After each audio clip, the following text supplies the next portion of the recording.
Il tema è sempre lo stesso, siamo in campagna elettorale, ritorna alla grande il problema delle tasse, il problema fiscale, tutti adesso promettono quello che non era possibile fino al 17 di dicembre, adesso è possibile, tutti e tre hanno una ricetta per abbassare l'IMU, mi spiego?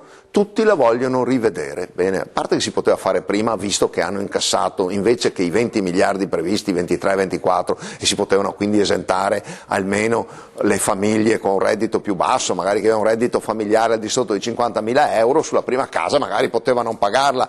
E noi l'avevamo detto, io l'ho scritto in un libro, a agosto è stato pubblicato ad agosto del 2012, prevedevo già alcune cose e che si potesse tenere più basso, ma il problema è sempre le tasse. Perché si parla delle tasse? Sempre della serie, ma chi è che deve pagare il conto? Perché adesso bisogna pagare il conto, nonostante una pressione fiscale molto alta, e l'Italia ce l'ha più alta di altri paesi, solo Svezia e Danimarca ce l'hanno più alta di noi, ma l'abbiamo più alta dei tedeschi, dei francesi, degli inglesi, degli spagnoli, degli austriaci. Bene, nonostante questa pressione fiscale alta, abbiamo un debito altissimo, 126, si avvia anche a crescere.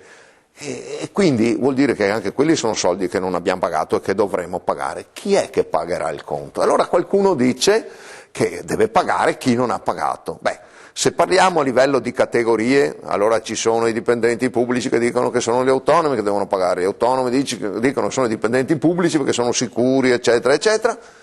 E a livello territoriale chi è che deve pagare? Bene, allora voglio dare una notizia che spesso passa così, non viene tanto capita, non viene tanto ripetuta. Bene, siccome per anni il Veneto è stato considerato una zona, un'area di evasione, cito un dato recente della Corte dei Conti, per cui risulta che tutto il nord-est, come macro area, è la macro area più fedele al fisco, dove si pagano più tasse che nelle altre parti d'Italia. Questo per onore di verità, perché è successo anche che in passato risultava che i veneti erano ignoranti, lasciavano la scuola per andare a lavorare a Parischei, e invece non era così. È risultato poi che da un'indagine internazionale che si chiama PISA, i nostri ragazzi e quelli del Friuli, che dovrebbero, nonostante siano più bravi degli altri, studiare ancora di più, risultavano i migliori d'Italia, soprattutto quelli friulani. E noi venivamo secondi. Quindi per fare giustizia